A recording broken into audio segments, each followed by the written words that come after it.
Hey, it's Jenna Lee. You have come to my channel and we are continuing an interview. Stephanie and I are continuing an interview that we were just doing. This is the second half and we're talking about all these myths and busting these myths that a lot of Outschool teachers have when either they're just getting started out or they're kind of struggling to get those enrollments.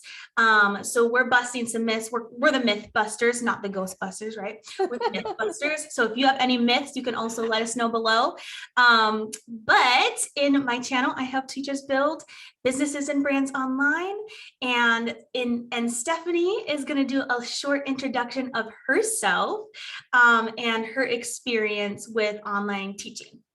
Awesome. Thanks so much for having me on your channel. It's so fun to do this interview.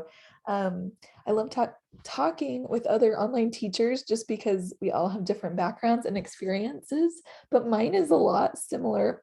It's very similar to yours in that I started as a public school teacher. I taught third grade. In fact, my students that I taught, let's see, it would be 9 years ago. Wow. They're seniors. Oh They're seniors this year. My little babies. I'm like, no. And so it's crazy to think like that's how long it's been, but that's how long it's been since I've been in the public school setting. I taught third grade and I loved it, but I had my first baby. I was pregnant with him while I was teaching. And once I had him, I was like, I gotta stay home. I can't miss this opportunity to be with him and see all the amazing things he's gonna do. But I really miss teaching. So I found online teaching to kind of do both, where I could still teach kids and be creative that way and create curriculum because that's something I really love to do, and also be at home with my kids. So that's been really cool. And this past year to help other teachers do the same thing and to mentor them through the application or to help them with lesson planning.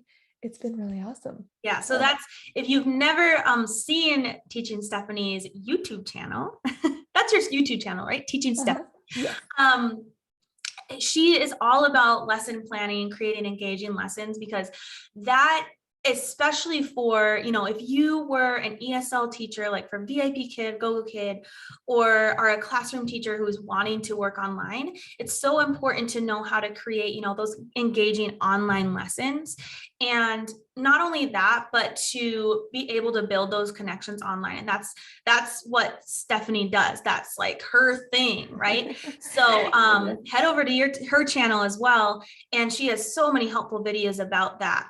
And we'll talk a little bit more about the services she offers, but she offers so many free resources for lesson planning as well. So if you're kind of in that spot where you need help with creating online lessons, she's the girl to go to.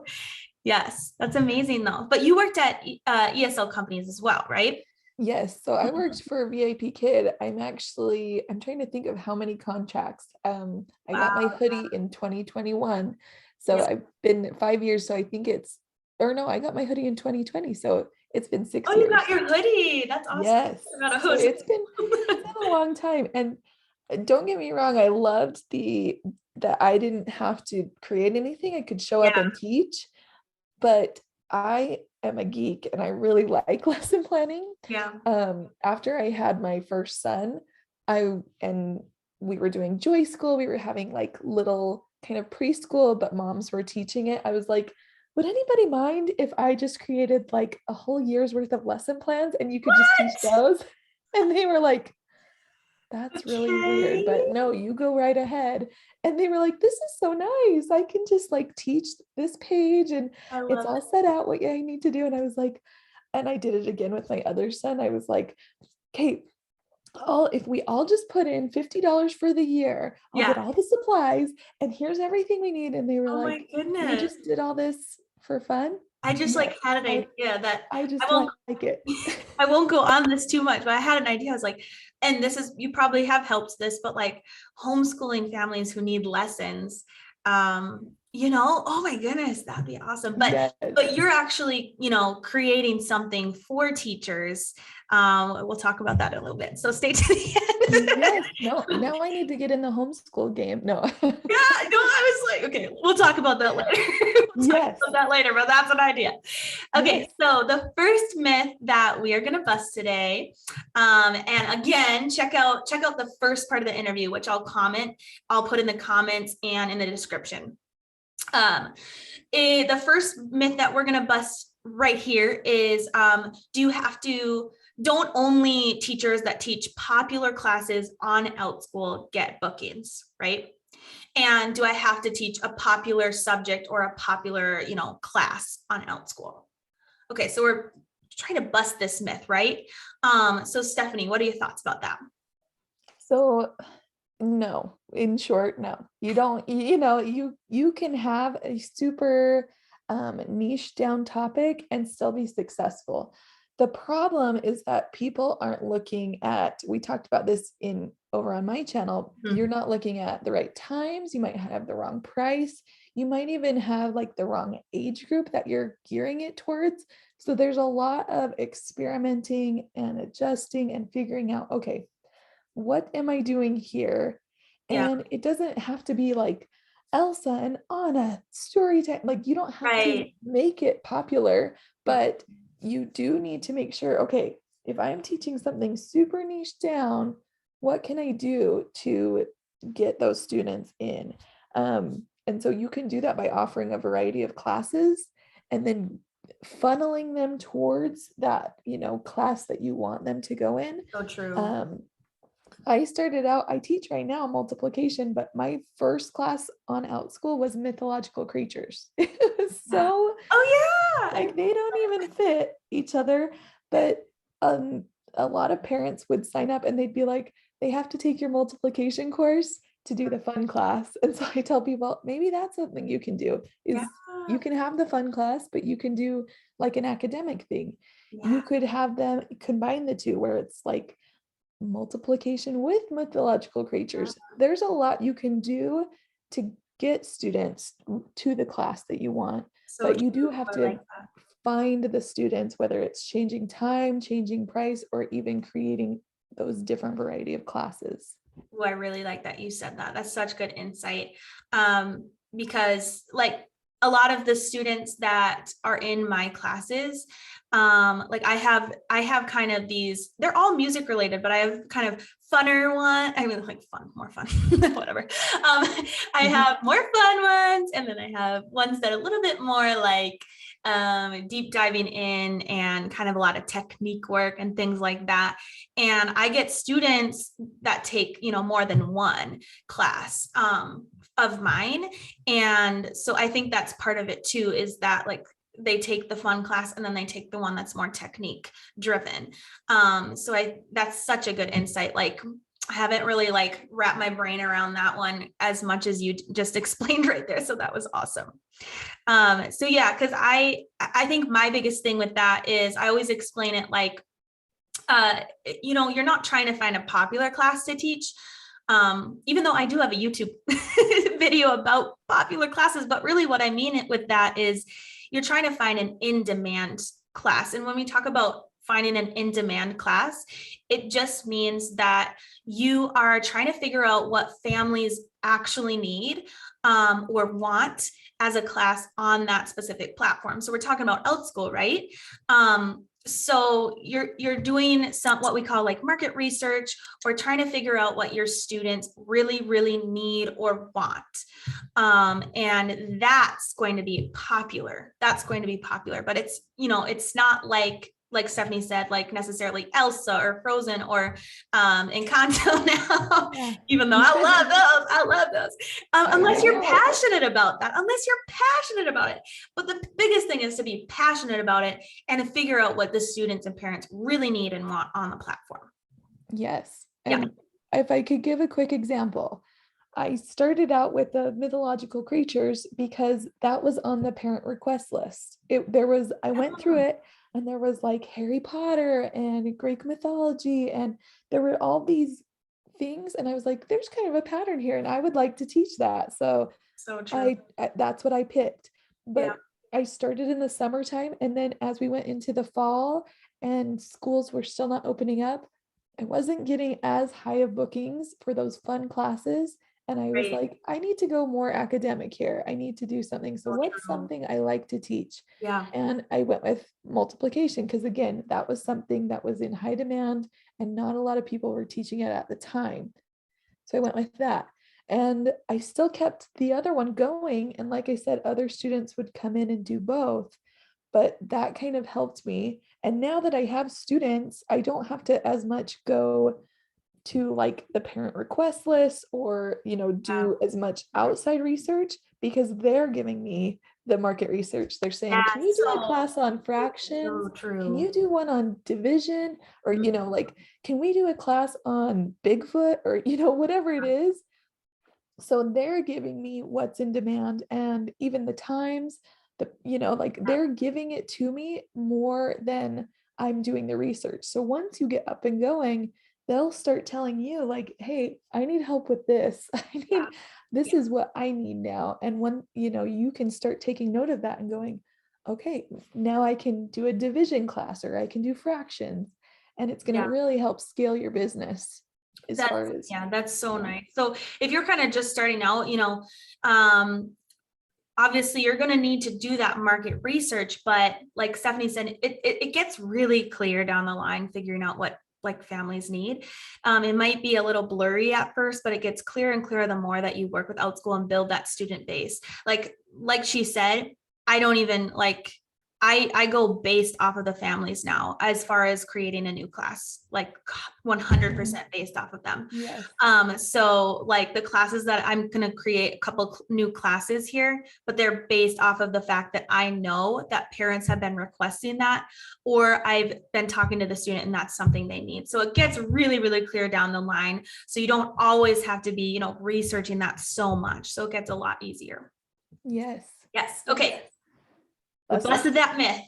What did they hold like backpacks or something? I We're know. gonna bust another myth. Busted. Oh, goodness gracious. Busted. Cringy. Okay, cringy. No, Yeah. just kidding.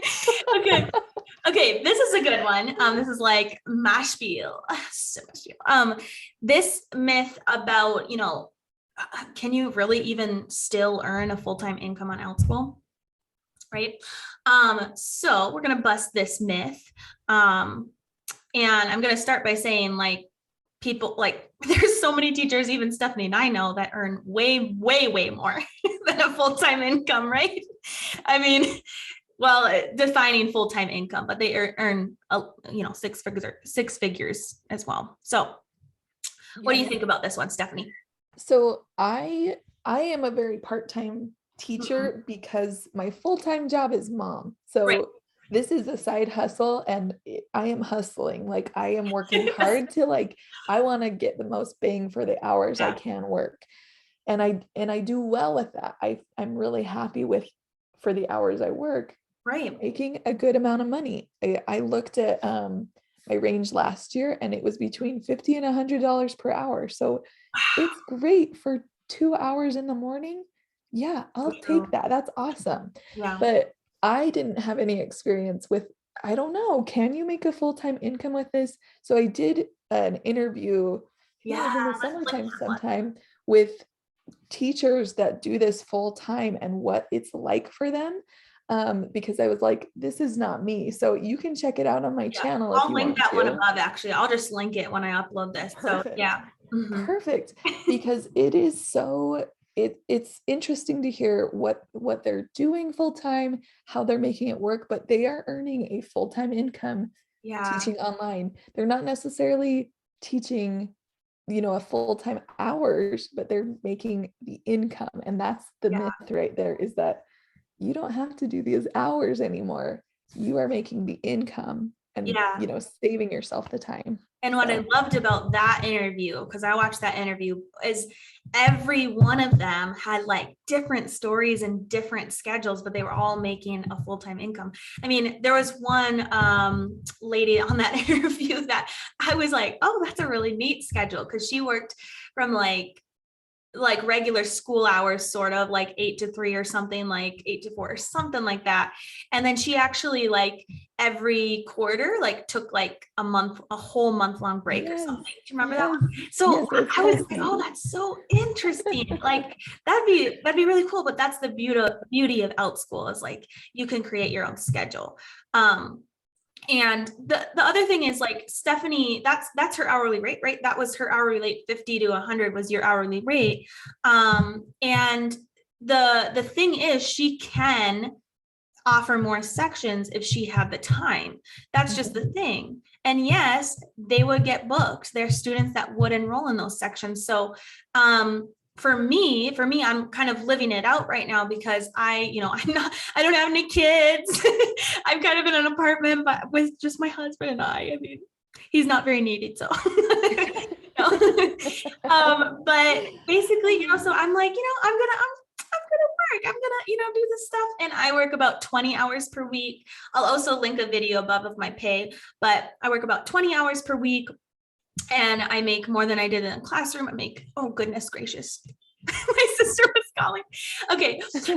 So anyways, if you want to see, detailed overview of my pay, you can check out that video. But I do make a full-time income and, my hours I'm a little bit different with my hours just for the academic year, because at the beginning of the year, I was noticing more of the evening hours were booked and I have the time in the evening. So I teach mainly lessons and some group classes from 10 to 12. And then from, I'm forgetting, like 2:30 to 3 to 6, I teach, most of my group classes. So I have like that 2 to 3 hour break in the middle of the day. And I was going to say about that is I don't work Fridays. So I decided I'll work a little bit more on Mondays through Thursdays, and then I'll take Fridays off for other things to coach teachers like you and things like that. So, yeah, so that's the beauty of it is like, I was like, I'm just going to take Fridays off this year. Hey, how about that? And you can work more the other days. But again, I'm not working 40 hours plus per week. Like in the classroom, I would work more than 40 hours per week. So it is highly possible. And I will say one of my most popular or in-demand classes that has got me a lot of enrollments, I actually just created this last summer. So 2021 summer. So it's not only possible for those of you that started or those of us that started in 2020, it's also highly possible to continue to earn a full-time income and make those in-demand classes on Outschool. Yes. Yes. Yes. All right. Busted. We got it. Hopefully we busted that. If not, let us know your questions below. Yeah, let us know. Please let us know. Yes, I would love to see the comments because the more I can get your questions answered, the better you'll feel about it, the more confident you'll feel in teaching. And so I think both of us are like, encourage the questions. Come on, so because true. we want to answer them. So let's see. Is this the last myth? Oh my goodness. The last myth 6. Okay, we're gonna bust this myth. I feel like a lot of teachers think, oh, am I gonna need to market outside of Outschool in order to get those students, like on my social media, like Facebook, Instagram, TikTok, you name it? Do I have to do that to get those students? And I think a lot of teachers come into this finding like teachers like us on TikTok and on Instagram and on YouTube. And so they're like, do I have to do the same thing that you're doing in order to, make a good, decent income on Outschool? Yes. What do you think about that one?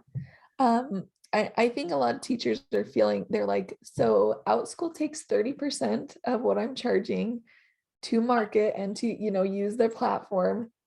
Why would I have to do that then? And I don't think you have to do that. I haven't done really any marketing on my classes as far as Pinterest, YouTube, Facebook. Like I haven't done anything like that, but you can utilize free things to help yourself. So like good SEO, a great class picture, even a class video. I feel like for me looking for my son's classes, it's been so helpful to see a video and go, what are they going to do in class? And that was helpful to go, I need to make some class videos because it was so nice to be able to go, oh, this is exactly what they're doing. So you can utilize those things without spending a ton of time social media marketing and doing all these other things. That being said, it doesn't hurt to do those things. There are Oh, great Facebook groups that you can join, that you can go, hey, this is a discounted class if you give me a review, or you can create coupons, you can market yourself, even just on your own private yeah, social media accounts, to so just get true. the ball rolling. But you don't Yeah, have to. You yeah, don't have to do it. So don't be scared. so true. Like I right at the beginning, like when I had like less than 100 followers on Instagram, and I was just starting out with Outschool, I was like, I'm just gonna post, a class here and there. So I posted maybe a 2 posts or something like that. And I don't remember anyone saying they came from that or anything like that. From then, I haven't posted anything about my classes. I don't even talk about it. I don't really talk about like my classes a lot on Instagram and things, because I'm really just, those are my teacher coaching things. I'm trying to help you to be able to work on Outschool. So for me, it's like I'm not going based off of, I'm not marketing on social media for my Outschool classes, and Yes. my classes are, I mean, literally fully booked. It's like completely booked. So I believe that, and I know where they come from based off of what I see on Outschool. They kind of show you, is this the learner's first class on Outschool? Are they new to Outschool? Have they been on Outschool? So I can see, and most of them come from either the Outschool platform, so they've been on Outschool, or if it says new to Outschool, they're coming from an ad most of the time. And I'll even ask, where did you find, Outschool? And a lot of them just say, oh, I saw this ad, or my friend, or this family I know takes Outschool classes. So none of those have ever said that they were from social media. I believe there's only one student that a teacher that knows I teach violin had told her friend, about me. And it's really helpful to make those connections in the online teacher community, which is why, like, I believe Stephanie and I were on Instagram as well. I think that's a good place to connect. So what's your Instagram handle, by the way? We can also post It's teaching Stephanie. So teaching teaching. Stephanie, and then mine's Yes. it's.Jennalee. So it's really good to be in that community as well, because you can make those connections. Like Stephanie said, it doesn't hurt to make those connections, right? But that's not how the base of your students will first find you. It's really through the Outschool market. Yes. Yeah. Yes. And so don't worry about marketing. If you're worried about it, just jump in. Start with, like I said, good SEO, good pictures, just good practices in general. So true. And then if you need to, you can still do that. If you're like, I'm scaling this thing big, you can still do that. Yeah. But don't feel like you have to. Oh yeah. Something else that we talked about the other day was the fact that there's individual teachers on Outschool, and then there's organizations, right? So organizations are, multiple teachers hired with, one organization. So they're all teaching those specific classes. It's like having a studio, like, an in-person studio basically, but it's online. And for organizations, it's very helpful to market outside of the platform, because they have to fill a certain reach a certain goal, because there may be like 5 to several teachers teaching with that organization. So it's important for them to market outside with like their own Facebook ads. But for individual teachers, we can earn enough without having to advertise or pay anything for advertising. I mean, that's literally what we pay Outschool for, is to advertise and to handle the pay and everything like that. So yeah. So myth busted. So we're gonna like I said, on teaching Stephanie's channel, you can find all there is. She does a lot of good things. She's doing a series right now where it's about increasing your bookings. Or what is your series again that you're doing right now? It's how to increase your bookings with Outschool. So Yeah, how to get those classes to get more students in there. so she does really clear, like short, straight to the point clips on these, like videos on these. So you don't want to miss that. Head to her channel for that. She gives so much good content. Like she's been giving free content for so long and helping ESL teachers and Outschool teachers teach online and accomplish their goals of, you know, teaching however many hours they want and teaching and helping. She also is like the expert we talked about of lesson planning. So tell us the exciting news coming up about what you're offering now. Yes, so I'm so excited. I've had this idea for a little while, but I'll be offering a free class, just like you were saying on my channel. If you didn't see it, go to my channel to see Jenna's. Yeah. But I will be doing a free webinar where we're going to talk about the 3 ingredients you need to sell an online class. You need 3 ingredients. I'm not going to give them away, but you can register. Like go to the class. Go to the class. I'm going to be going in depth so that you can really feel confident in selling that online class, knowing that it's in demand. It's going to have these 3 things that will make it so it sells and brings in these learners. It's worked for my own classes to have these 3 things. And I've helped over 5 clients this last year. Wow. And it's helped them too. And it's something that I taught them in kind of a framework to go, it has to have these 3 things. So make sure it's hitting those things, and it's helped them create online classes too. So I'm excited to teach that. I don't have the exact dates yet, but you can sign up for the email link, and I'll let you know the dates via email.